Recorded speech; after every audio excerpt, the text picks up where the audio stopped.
Welcome to Amore Vlogs! Ang mura po. So, nagsimula na tayo guys. So, ang ating inuuna lang yung ating sahog na kikiam. Kailangan na tumuluto ang kikiam para maganda ang kinabukasan.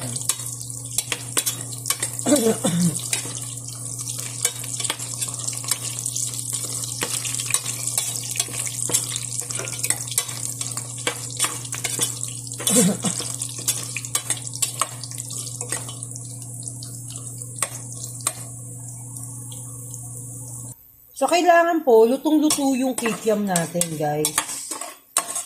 Ayan, gaganyan natin sa mantika para maluto yung loob niya. So, huwag natin siyang madaliin. Kasi nung nagluto tayo ng kanton, may dali kasi natin itong kikiam, guys. Yung pagluluto, kaya medyo palpak yung ano. So, ngayon, lutuin na natin ng maayos ang ating kikiam.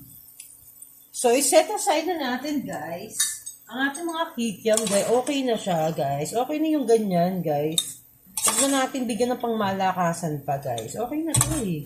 Okay na to, guys. Yung ginagalawan niya, okay na siya. So, ayan, ganyan. Ganyan, guys.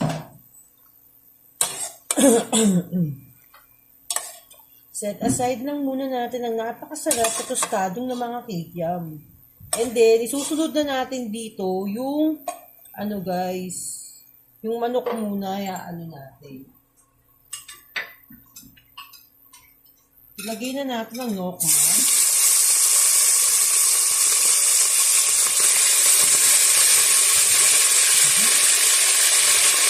Ito sila pagkakal.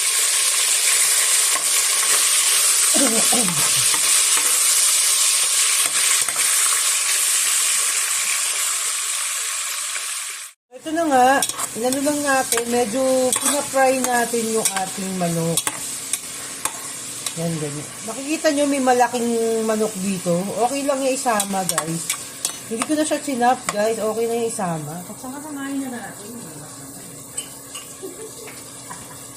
Masalagyan natin ng pepper ang ating chicken para kumapit na yung ano doon, diba? Yung pepper, yung nest, you know.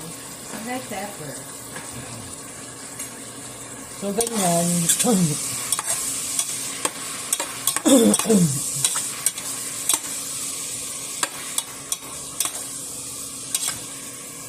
So, ganyan, guys. So, isa-set aside na muna natin ang ating chicken, guys. Mamaya na natin siya isasama din sa ating gagawin na gulay, guys. So, ayan, set aside. Pagkatapos ito, lalagay na natin yung ating gulay, guys. Lalagay na muna tayo ito.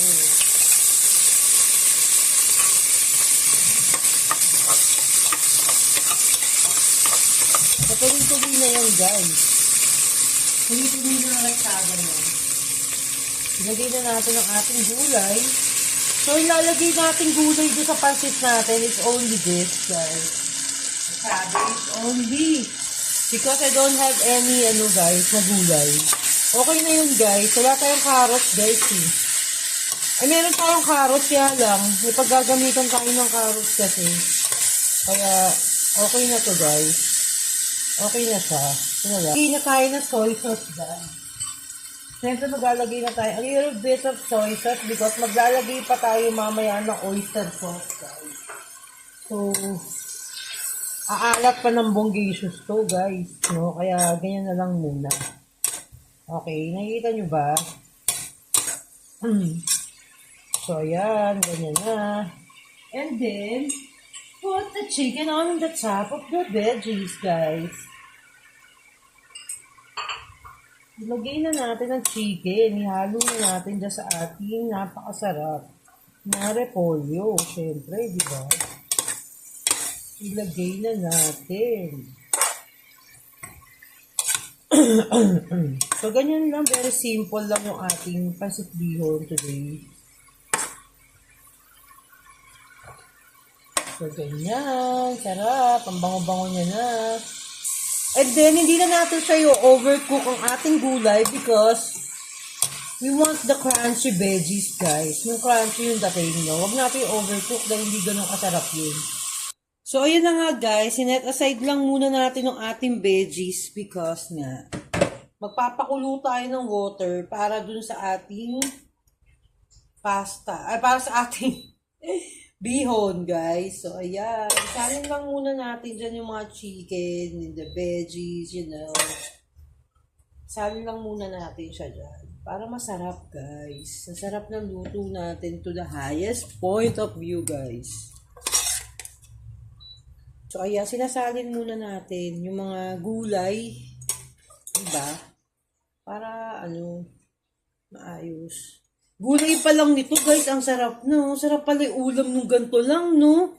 Yung cabbage lang and chicken. Grabe na sarap. So, naglagay na tayo ng water, guys. Sa ating pakukuluan na pancit bihon, guys. So, ayan, naglagay na tayo ng water dyan. And then, magtitimpla na tayo. Lagyan na rin natin siya ng oyster sauce, yung ating water, guys. Para matansya natin, guys, yung pagiging salty niya. Yung magiging maalat niya, diba? Matansya natin siya, guys. Huwag muna natin siya ilagay doon sa pancit natin, doon sa bihon natin. Kailangan natin siyang tansyahin, guys, no? Kaya yung mga buisit dyan, kailangan natin tansyahin.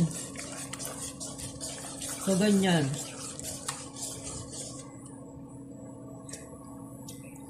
Yan.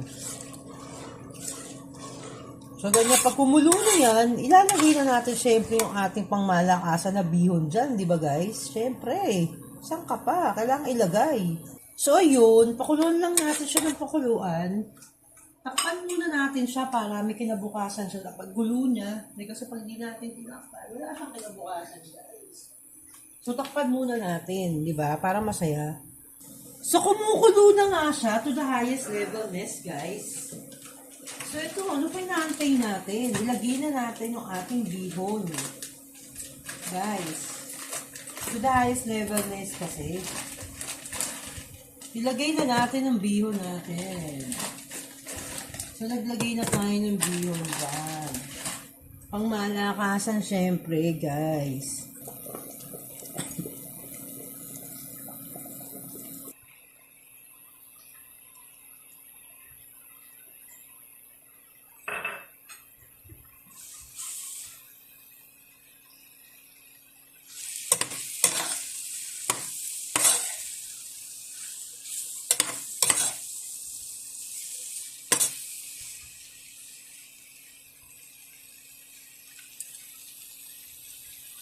So, ilalagay na natin ang gulay, guys. Lagay na natin ang sahog.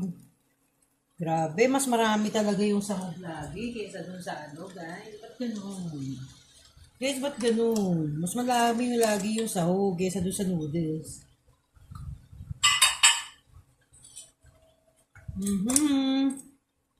Ang aking pansit. Guys, sana nagustuhan nyo. Bye-bye.